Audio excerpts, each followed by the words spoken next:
Warahmatullahi Wabarakatuh. Selamat sore pemirsa TVRI Sulawesi Tengah. Senang sekali kembali kami hadir menemani Anda di sore hari ini di dalam program yang akan memberikan informasi dan edukasi seputar dunia kesehatan, yaitu Solusi Menuju Sehat bersama saya Ayu Porotul. Dan senang sekali pemirsa, di sore hari ini kita sudah kedatangan narasumber, seorang psikolog klinis di lingkup Pemda Kota Palu, yaitu Kak Novianti SPSI MPSI. Selamat sore Kak Novi. Sore. Alhamdulillah sehat ya? Alhamdulillah sehat. Alhamdulillah. Dan pemirsa, yang menjadi tema atau topik diskusi kita di sore hari ini yaitu siblings rivalry atau persaingan antar saudara. Nah, seperti apa persaingan antar saudara itu? Langsung saja kita tanya-tanya ke narasumber kita. Halo Kak Nov, ini siblings rivalry, apa itu? Ya, seperti tadi sudah Mbak Ayu jelaskan sedikit bahwa sibling rivalry ini adalah pertengkaran atau persaingan antara sesama saudara kandung. Baik itu saudara kandung yang sesama jenis ataupun yang lain jenis. Misalnya perempuan sama perempuan atau laki-laki sama laki-laki atau perempuan laki-laki. Tidak menutup kemungkinan semua bisa menjadi sibling rivalry begitu. Jadi biasanya kan orang mengatakan bahwa persaingan itu biasanya anak perempuan sama perempuan suka bersaing atau laki-laki suka bersaing. Sebenarnya tidak juga begitu. Semua jenis kelamin begitu walaupun berbeda bisa menjadi sibling rivalry. Oke. Nah, siblings rivalry ini kapan Kak mulai muncul di antar sesama saudara? Ya. Sibling rivalry ini bisa muncul di awal menjelang anak kedua. Jadi kan biasanya anak pertama itu kan apa-apa semua ya didewa-dewakan lah. Tiba-tiba muncul anak kedua. Nah, itu yang menjadi rasa kecemburuan, rasa persaingan. Karena yang tadinya dia segala perhatian dan curahan kasih sayang ada pada anak pertama, setelah ada anak kedua itu berpindah. Otomatis kan kalau anak baru lahir pasti dalam dekapan ibunya. Dulu anak pertama selalu dalam dekapan orang tua, bahkan kakek neneknya jadi rebutan juga kan gitu kan anak pertama ini. Tapi setelah menjadi ada saudara kandungnya gitu, dimulai dari yang kedua ini semua berbeda, semua mata tertuju pada adiknya.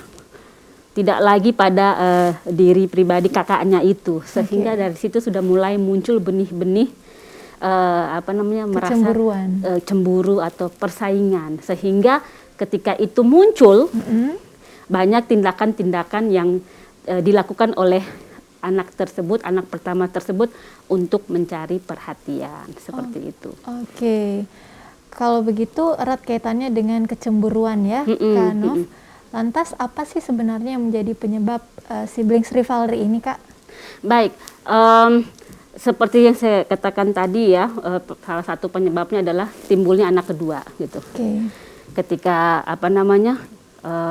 anak kedua muncul, lalu semua perhatian ke anak kedua tidak lagi menjadi pokok sorotan anak pertama ini. Itu menjadi penyebab seseorang atau seorang anak itu menjadi sibling rivalry atau merasa bersaing atau merasa cemburu terhadap saudaranya.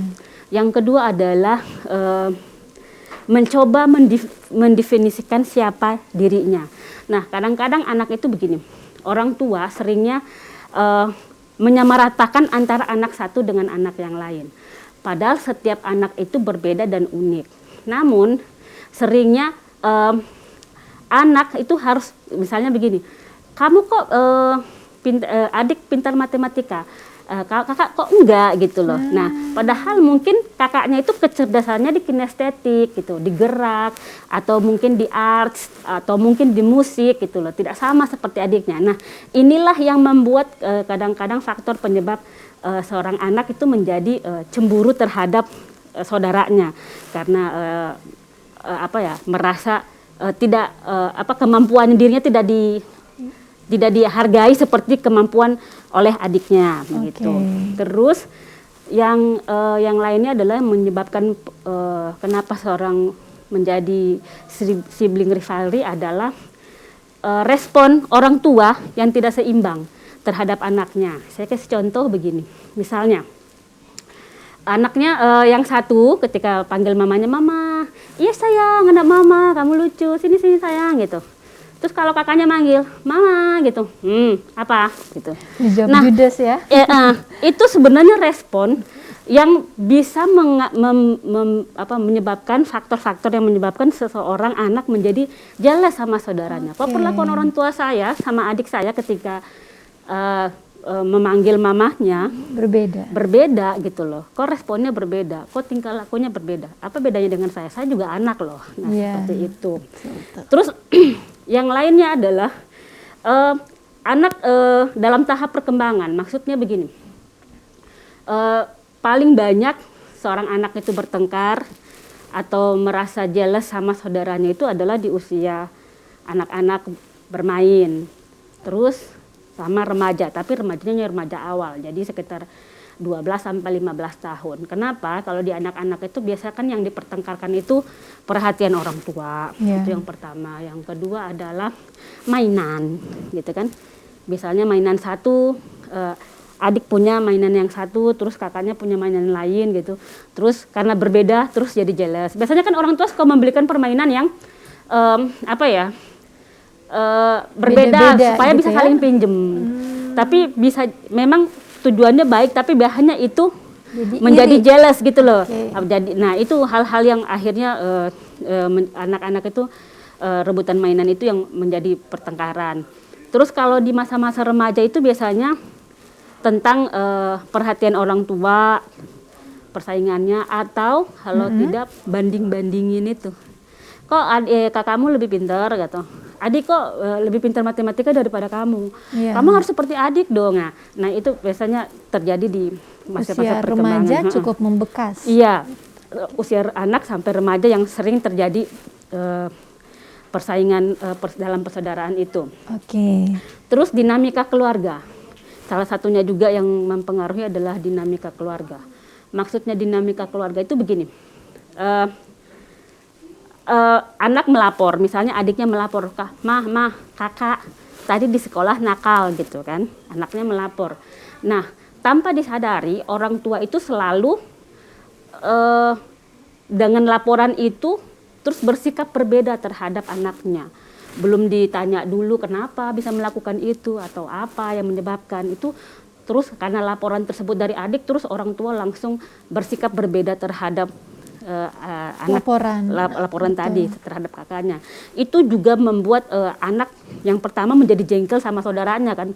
Kamu apaan sih lapor-lapor, gara-gara kamu nih aku jadi mama marah sama aku, atau mama jadi sikapnya berbeda sama aku. Nah itu juga salah satu menjadi penyebab kenapa seseorang itu menjadi saling bertengkar di dalam persamaan persaudaraan. Nah yang selanjutnya adalah yang menyebabkan kenapa orang itu menjadi sibling rivalry adalah pertengkaran sesama saudara yang dianggap biasa oleh orang tua. Ini harus hati-hati. Kadang-kadang kan orang tua begini, oh nggak apa-apa mereka bertengkar, biasanya habis itu mereka baikan lagi gitu kan. Sebenarnya kita sebagai orang tua harus hadir di situ menjadi juri gitu loh. Enggak yang serta-merta membiarkan aja, nanti juga reda sendiri. Karena kalau kita membiarkan, resikonya adalah anak nanti akan berpikir bahwa nggak apa-apa bertengkar, yang penting nanti baikan. Nah, yang menjadi kalau ini menjadi kebiasaan, nanti di luar juga begitu. Menyelesaikan masalah karena sudah terbiasa di rumah itu dengan konflik, harus dengan konflik. Nah akhirnya di luar pun seperti itu, karena ada sesuatu yang dipelajari tanpa disadari, dipelajari waktu kecil, yaitu dibiarkan bertengkar terus sesama saudaranya, walaupun dengan harapan nanti akan baikan juga kok gitu. Jadi jangan terlalu dibiarkan anak itu bertengkar dengan saudaranya sendiri. Tapi ini menarik sekali Kak Novi. Sebelum kita lanjutkan kembali, saya ingin mengajak seluruh pemirsa yang sedang menonton untuk bergabung dengan line interaktif kami. Silakan memberikan tanggapan ataupun pertanyaan semisal di lingkup keluarga Anda yang paling dekat ataupun di sekitar Anda juga menemui hal-hal yang sama dengan topik diskusi kita malam hari ini. Silakan langsung masuk di 0451 452 414 atau 0813 9076 2685. Oke, Kak Novi, kita lanjutkan. Selain tadi dinamika keluarga, apa ada lagi penyebabnya? Nah, ini penyebabnya unik lagi nih. Biasanya yang menyebabkan anak-anak itu menjadi bertengkar atau konflik adalah rasa lapar dan rasa bosan. Nah, kenapa rasa lapar dan rasa bosan? Karena gini, kita aja kalau lapar rese, sampai Iya, ada iklan, bener. lo makan deh, soalnya lo rese kalau lagi kalau lapar.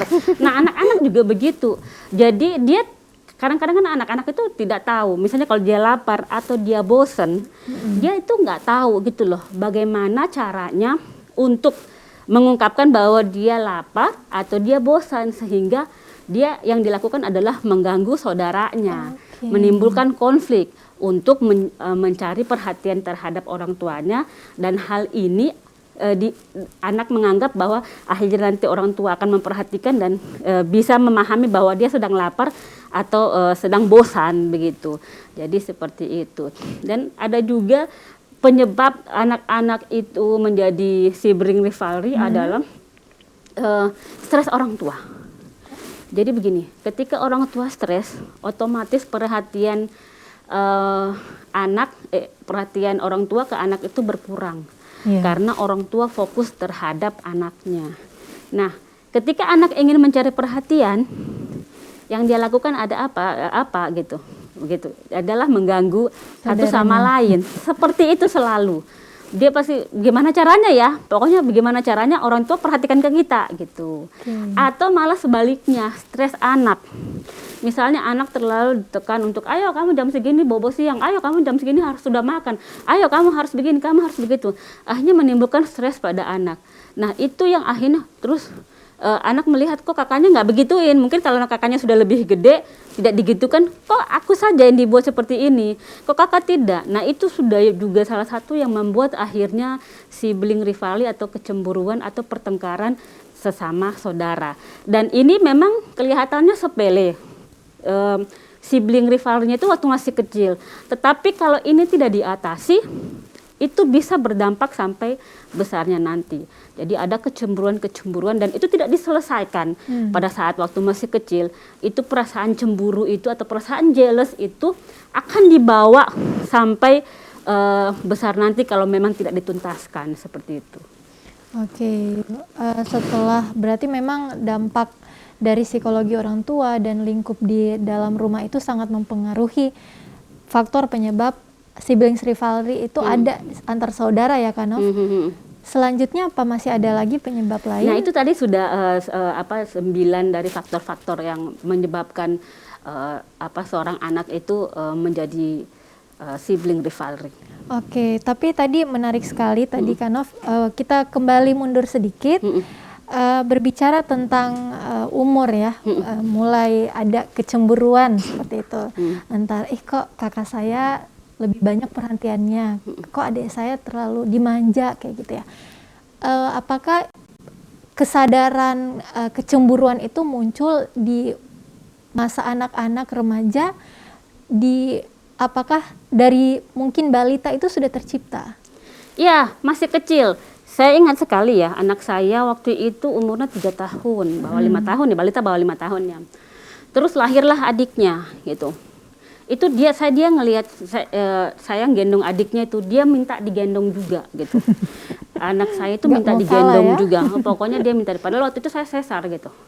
Terus dia minta digendong, saya bilang sama anak saya, aduh sorry nak, mama gendong adik, mau nyusui adik dulu gitu. Terus nggak boleh, apa semua nggak boleh. Akhirnya sampai muncullah perkataannya, saya juga mau disayang mama, kayak gitu. Jadi itu sudah timbulnya anak kedua ini juga sudah walaupun masih di bawah umur gitu, di bawah 5 tahun gitu, itu mereka sudah merasakan itu. Sudah paham bahwa ada orang baru yang perhatiannya yang dulu semuanya untuk saya dan ternyata beralih ke anak tersebut. Nah, itu yang membuat anak itu menjadi sibling rivalry. Walaupun sebelumnya sudah nggak sabar menanti kapan nih lahir gitu kan. Kakak mau adik baru gitu kan, kayak gitu. Walaupun dia sudah menanti, tapi ternyata setelah adiknya ada gitu, dan itu perhatian orang sudah tidak tertuju lagi padanya, itu dia sangat merasakan gitu. Karena walaupun anak-anak tapi perasaannya sudah main gitu. Oke. Nah, pertanyaan selanjutnya ini mungkin akan menyambung dengan apakah ada solusi atau cara-cara untuk mengatasi ini Kak, siblings rivalry ini? Nah, ada banyak faktor-faktor maksud cara-cara untuk supaya sibling rivalry ini tidak terjadi. Yang pertama adalah jangan membanding-bandingkan antara anak yang satu dengan anak yang lain. Itu penting sekali. Kenapa? Karena ketika dibanding-bandingkan, padahal kita tahu bahwa setiap anak itu unik dan berbeda. Bahkan kembar pun itu unik dan berbeda. Namun kalau kita membanding-bandingkan, otomatis kan kita menjadi anak menjadi, kok gitu sih, saya kan anaknya juga. Kok gitu, maksudnya saya ini punya kelebihan lain kok nggak dianggap gitu. Itu yang membuat akhirnya menimbulkan kecemburuan antara anak satu dengan anak yang lain. Yang kedua adalah labeling. Labeling. Misalnya kalau kakaknya itu seorang yang pintar di sekolah. Anaknya yang kedua nih ogah-ogahan. Terus kita melabel bahwa pemalas gitu, memanggil adiknya pemalas. Lihat tuh kakakmu gitu kan. Lihat kakakmu kayak. Jadi itu yang akhirnya sangat membekas. Kok begitu gitu. Betul. Padahal anak itu mungkin dia sebenarnya dia tidak malas gitu loh. Atau sebenarnya dia memiliki kecerdasan yang lain yang tidak ditangkap oleh orang tuanya atau tidak bisa ditangkap oleh pihak sekolah. Misalnya kan kalau kita di sekolah itu kan kecerdasan yang diungkap itu kan maksudnya lebih banyak akademik ya, seperti seputar hafalan gitu kan, matematika, bahasa yang kayak begitulah.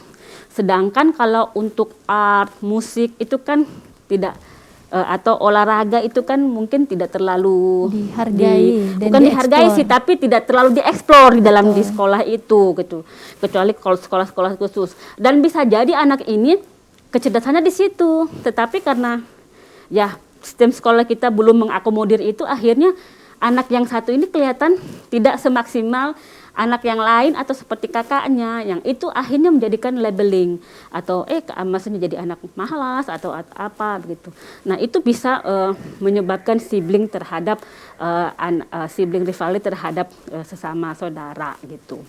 Oke, Kak, apakah masih ada lagi cara-cara mengatasi siblings rivalry ini? Kalau tadi selain tidak membanding-bandingkan dan tidak melabeling, apakah masih ada? Baik, ketika misalnya anak itu sudah berbeda antara satu yang lain, kita harus juga menghargai apa yang menjadi prestasi dari anak tersebut, walaupun itu sepele buat kita, seperti itu. Oke, Kak Novi, ini menarik sekali, tapi akan kita lanjutkan lagi usai jeda azan maghrib untuk wilayah Palu dan sekitarnya berikut ini.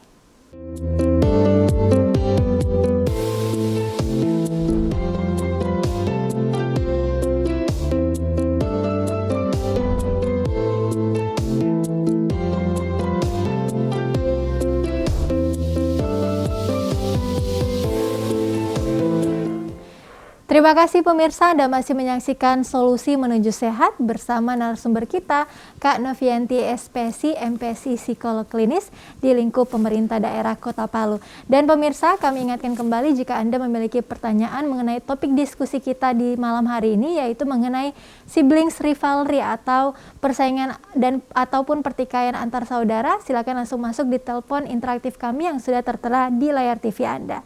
Dan masih menyambung diskusi kita pemirsa, tadi kita membahas mengenai penyebab dan juga sekarang sudah masuk ke cara mengatasi siblings rivalry yang tercipta di antar sesama saudara.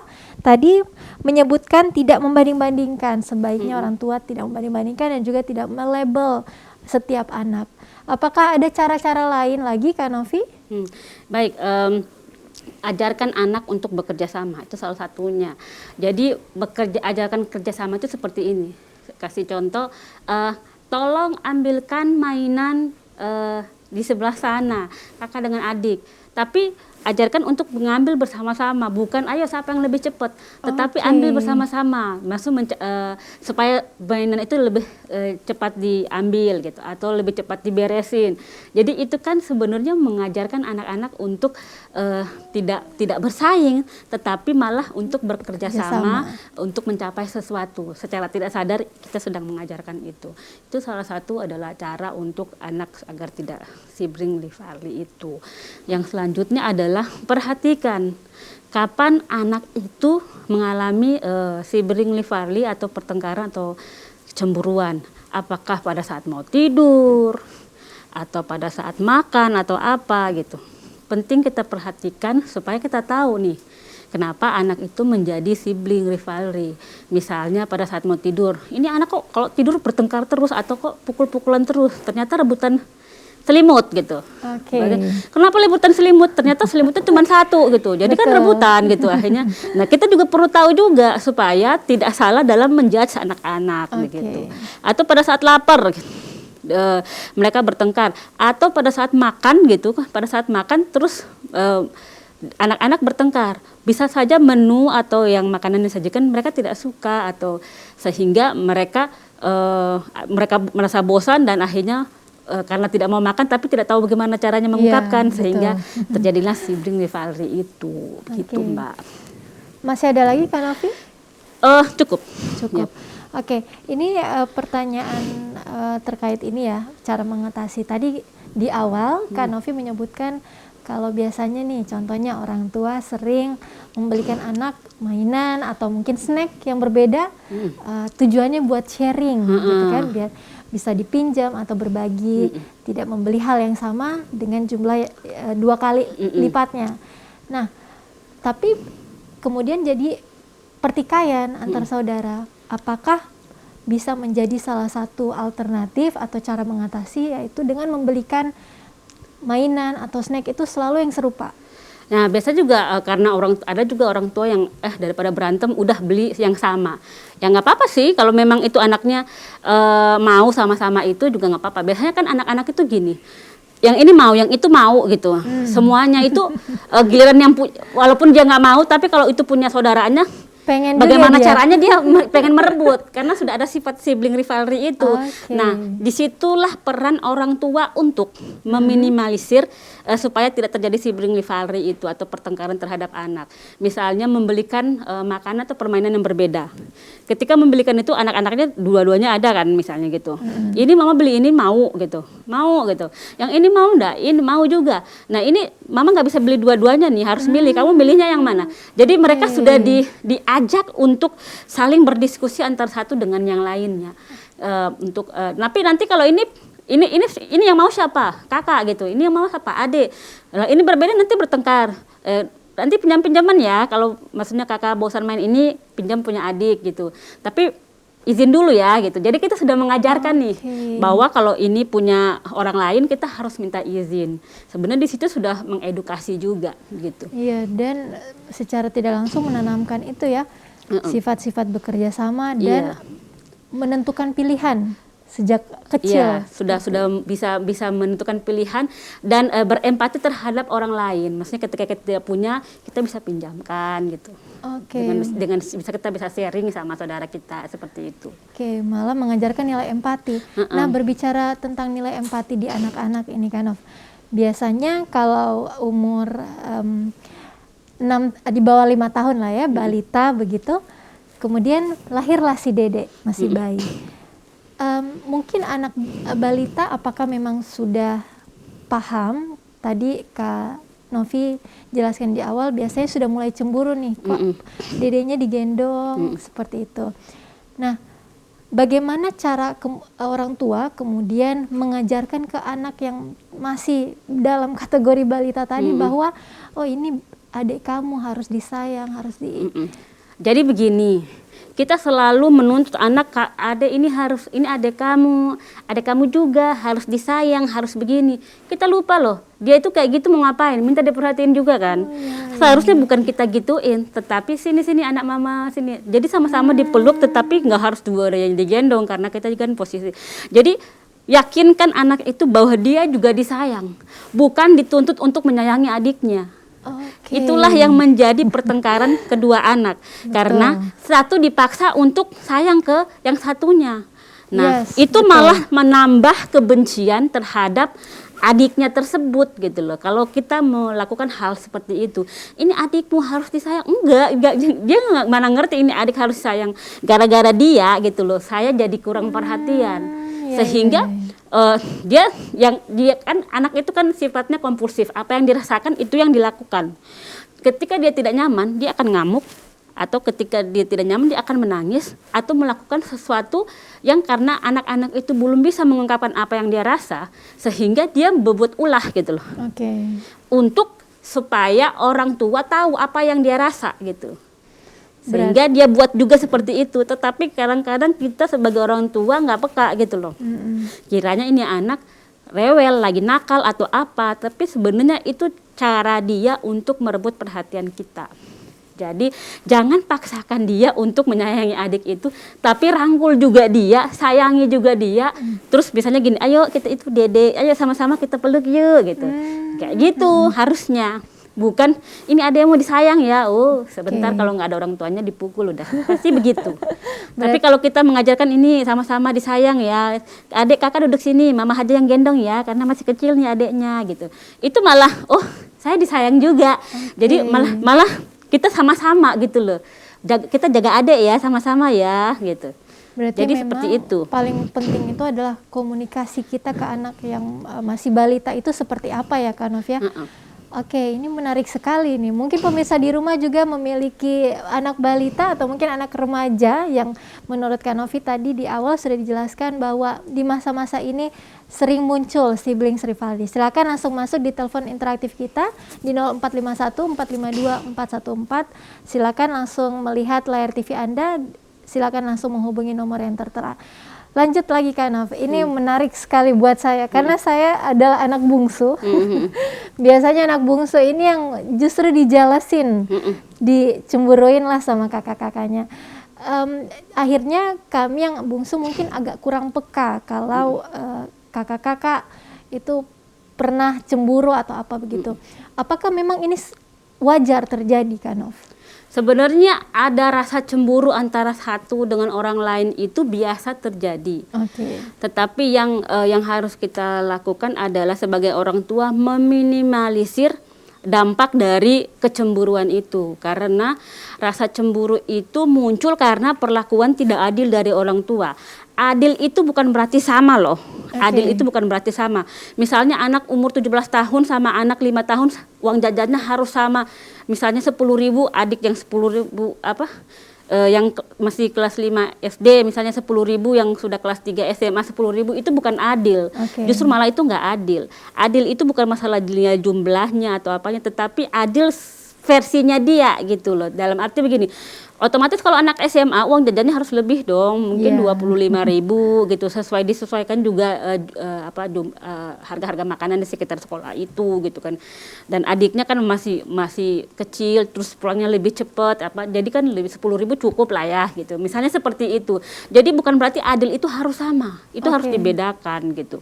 Supaya tidak menimbulkan kecemburuan. Masa anak ingusan udah sama belajarnya sama anak SMA kan itu malah menimbulkan ketidaknyamanan di antara kakak dan adik seperti itu.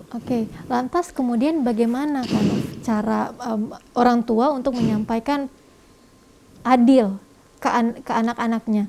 Misal biasanya kakak ya yang banyak diberikan mungkin muncul siblings rivalry itu dalam arti kakak gitu ya. Bagaimana orang tua kemudian mengajarkan ini loh perlakuan yang adil? Jadi begini, kenali anak itu bakatnya apa, minatnya apa, kesukaannya apa, usianya berapa.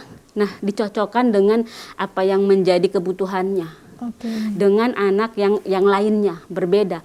Antara anak satu dengan anak yang lain tentunya kebutuhannya berbeda. Apalagi kalau jenis kelaminnya juga berbeda. Ya perempuannya butuhnya make up apa semua segala macam. Kalau laki-laki kan ya lain lagi kebutuhannya begitu. Jadi itu yang harus kita pahami. Jadi bukan berarti kalau misalnya seperti kalau masih anak-anak yang satu dibelikan boneka apa, yang satu boneka apa mungkin masih fine-fine aja ya. Tapi kalau udah besar, yang satu sukanya misalnya make up, yang satu mungkinnya untuk traveling atau apa, tas-tas atau beda kan kesukaannya, atau satu sukanya sepatu gitu kan.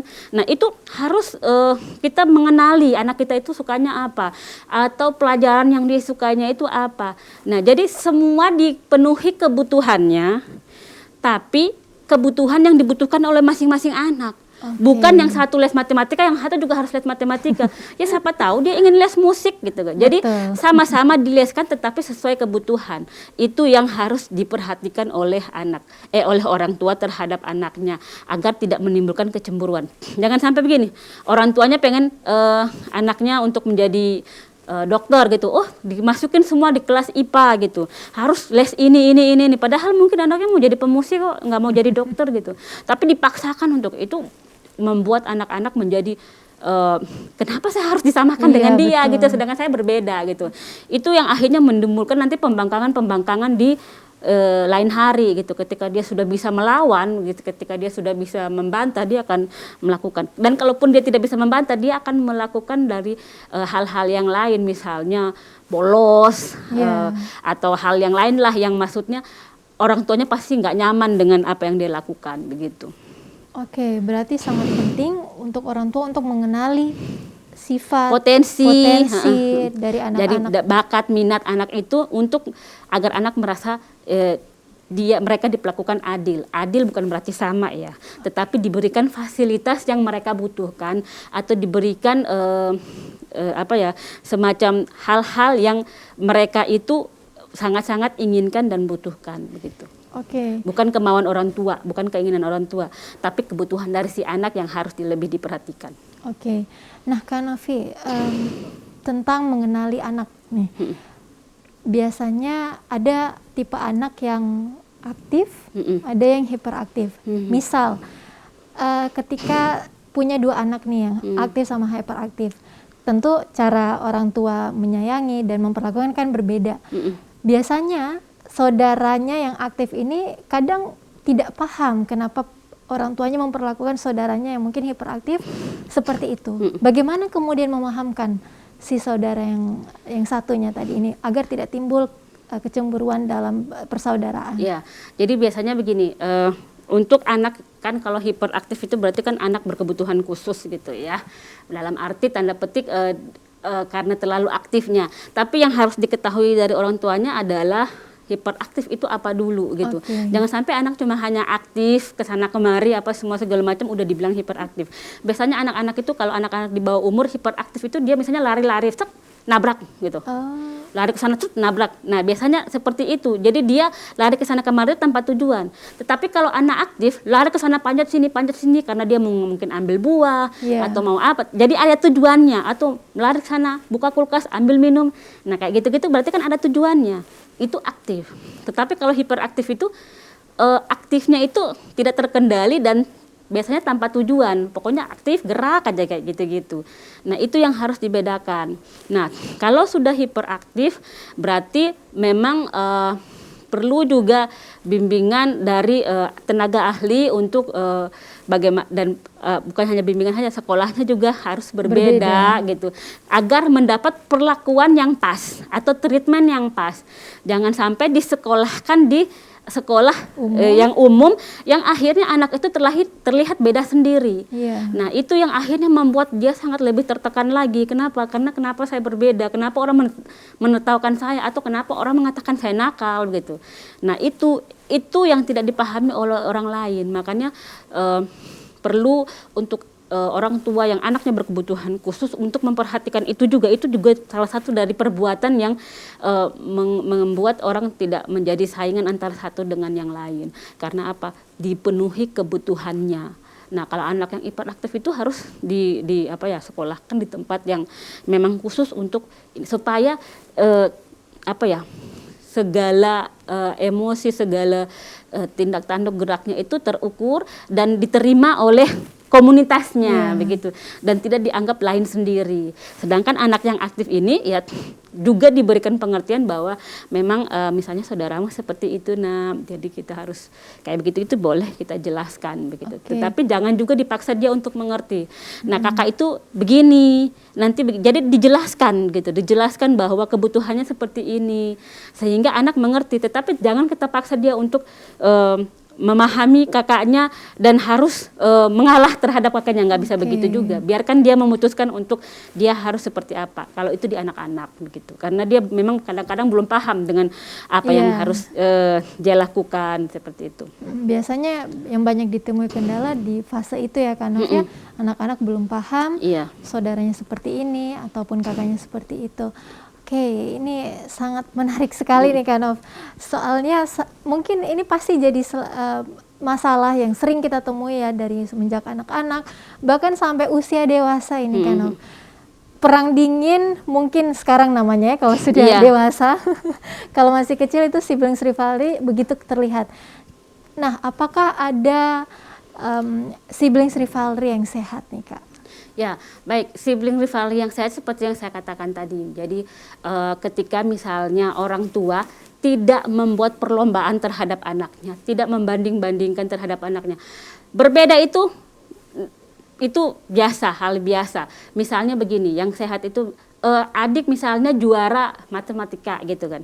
Kakaknya nggak perlu harus juara matematika juga, tapi kita pacu untuk dia kebutuhannya atau kecerdasannya misalnya di musik, ya kita pacu di situ sehingga mereka sama-sama berprestasi namun di hal yang berbeda.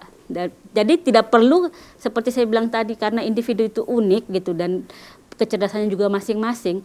Jadi tidak perlu dia harus menjadi seperti adik atau adik harus menjadi seperti kakak, karena mereka bisa menunjukkan segala sesuatunya itu dengan apa yang mereka miliki, kompetensi apa yang mereka miliki atau minat dan bakat sesuai dengan bakat mereka, dan itu akan sangat menyenangkan bagi mereka melakukan sesuatu yang mereka suka dan itu mereka di-appreciate atau mereka dihargai akan itu begitu.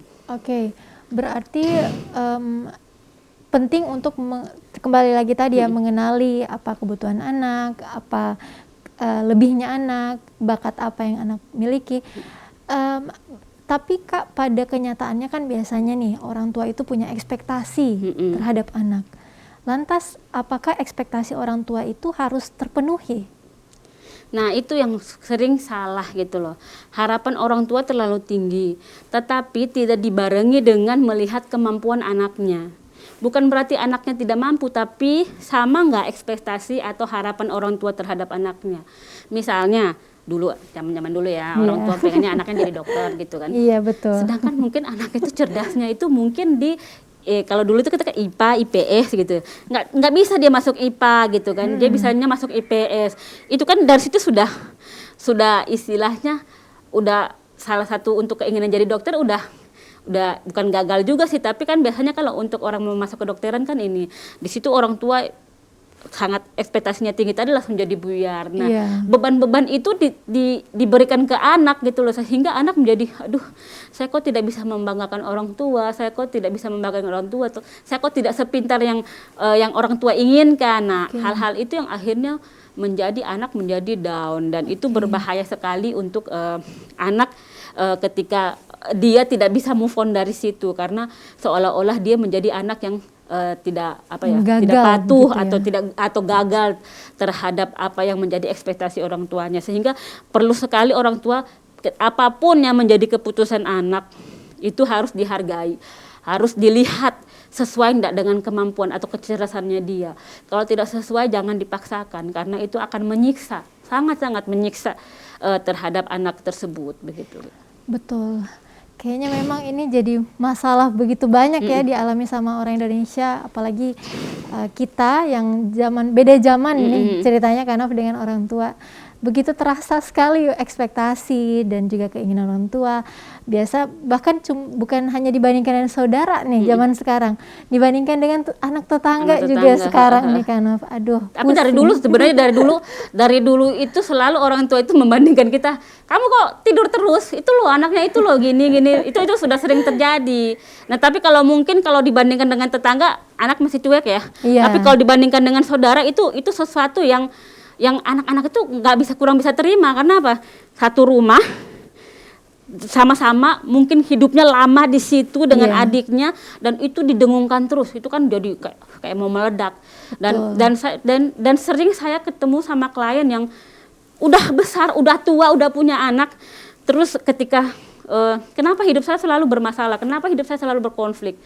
Ketika dirunut ternyata akhirnya kembali ke masa lalu, ternyata semua hampir sama bilang saya selalu dibeda-bedakan dengan saudara saya. Kalau maksudnya dibeda-bedakan seperti apa? Adik saya kalau minta apa langsung dikasih. Itu sambil bercucuran air mata.